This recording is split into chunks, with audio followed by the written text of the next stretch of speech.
I don't think true words have ever been spoken when I utter the following phrase. What in the holy mother of fuck did I just watch?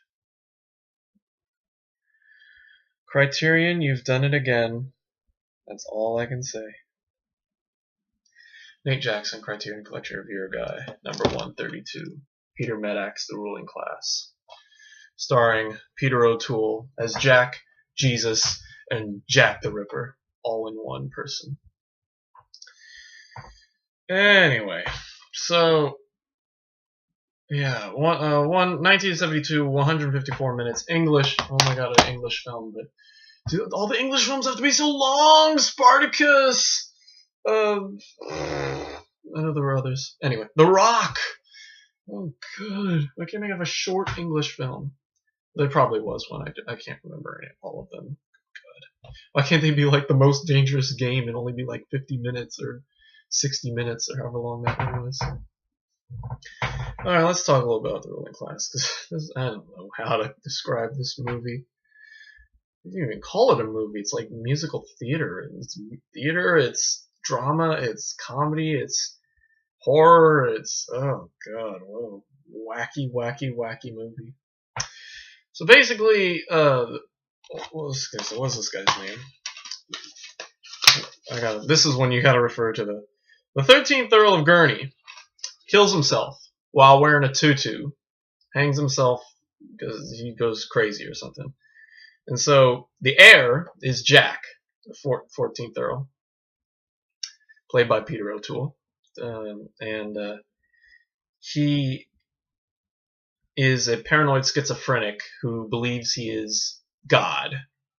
He is dressed like Jesus. He has the long hair and rests on a cross. He has his own cross that he sleeps on, and he just spouts the word of the Lord in the book as if when people talk about there's some scenes where they take his name in vain, and he turns around and says yes. That's kind of funny. And so they try to cure him. And they bring in this guy. They do this. First of all, they try to marry him off to this one of the guy's mistresses, who ends up falling in love with him. Her name's Grace, and she's like a dancer. And they have all these dance scenes, and there's a lot of dancing and singing in this movie too, which is why I said musical theater, which just doesn't, which is totally random, totally out there. And so he ends up marrying her, and she has his baby, but at the same time, they're trying to cure him. They bring in this guy who's like the electric Christ, who apparently thinks he's Jesus, and tries to cure him with a thunderbolt, and he has all this electricity in his body, and tries to cure him, and so he's electroshocked into believing that that he's finally cured, quote unquote cured, of being God. And he now believes he is Jack. He gets a haircut, he shaves, and it isn't until about 10-15 minutes afterwards that you finally realize that he isn't just Jack, he's Jack the Ripper. He begins to slowly kill a few people, mostly he kills this woman, this old woman who starts to seduce him, and he ends up blaming it on the butler, who's a communist anyway, and so he gets arrested on both counts. And in the end, and then basically the end of the movie is basically him being accepted into the House of Lords and making a very passionate speech about capital punishment, and they're all crazy, they not realizing that he's crazy, They're cheering for him, and they keep cutting back to see the House of Lords cuts from men to dead men with cobwebs, dead skeletons clapping. And he marches forward down the aisle, and Grace meets him and sings a song of love to him. And as she embraces him, he knifes her, and the song immediately cuts out to silence.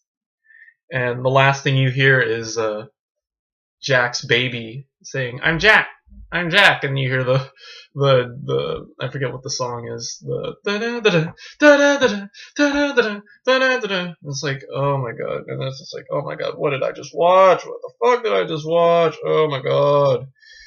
So yeah, Peter Medak, what did you do? What did you do to my mind? You just totally just shoved the thing right in here. Oh man, it's really bizarre. It's not bad. It's not a bad movie. I think it's very funny at times. It's very it's horrendously bizarre. It's just so bizarre that I can't like it. You know, it's too bizarre for me, you know. I mean, like the ending, when um Jack's, you know, curing session is represented by a gorilla in a tuxedo who wrestles Jack, who throws Jack around, and that doesn't make it. That was just too weird. So yeah, I mean, like it's a great concept. It's a hilarious concept. It makes perfect sense. I mean, unlike our uh, our uh, our World War II films of late. But at the same time, like I said, I just couldn't get into it as much because of just how bizarre it was, how preachy it got sometimes with Jack being God. Um, and yeah, it felt like I was watching like an overblown version of Tommy, the Who's Tommy. Like Ken Russell could have directed this. So yeah, I don't know. So I can't give it an A. I can't, but I'm not giving it a C. I'm gonna give it a B minus. I think I would give it a B if it wasn't so long, but because of the length, I'm giving it just the B minus. So yeah, it's not bad. I don't know if I'd ever watch. I think I've got it. I think I basically got it. It's not like the other films because they're in I think the other films I would watch again because they had interesting concepts and I'd like to get them to know them better. But because they're in a foreign language, that's where I really want to watch them again because I couldn't understand half of the concepts just from reading subtitles. But this, because it was in English, I just totally got it. Pretty much got the main concept. So no need to watch it again. But it wasn't bad. Like I said, it wasn't bad. It's just really long and really bizarre and yeah, pretty out there. So at the same time, like apparently it was panned by critics at the time, and I can understand why, but it's not. I would recommend it. Check it out at least once if you want to see one of the most bizarre movies we've seen in the Criterion Collection film series. Now, anyway, ruling class B minus, supplements about 20 minutes, 30 minutes of silent films, home movies made by Peter Medak on the set of the ruling class. Production stills, the trailer that actually just doesn't give a lot away. In fact, it actually asks, it kind of begs you to watch the film. It introduces Peter O'Toole as, Jack, but that it doesn't say a lot. It's very short and doesn't show a lot of clips too. In fact, the first thing you see is when they're arguing, when Jack's first revealed, and the butler is trying to get their attention, and he brings a big vase in and he drops it and it breaks, and it's like, oh my god, I forgot about that scene. So yeah, that's it. B minus. Good film. All right.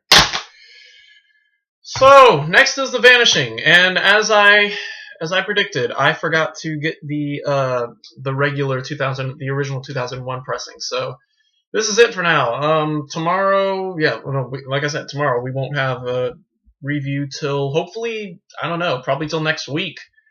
So this is probably it. But yeah, so I still got Haxan sitting right here. That I've, of course, it's from Azusa, so it's just the disc, Got Haxan, that's awaiting, and then the 3 Alfred Hitchcock movies are on their way. But yeah, like I said, I can't do anything until we get friggin' Vanishing, which hopefully will come by the end of the week. It would be just great if I could get the 2014 edition, but 4 people have put it on hold, so apparently must be a pretty popular movie, you know.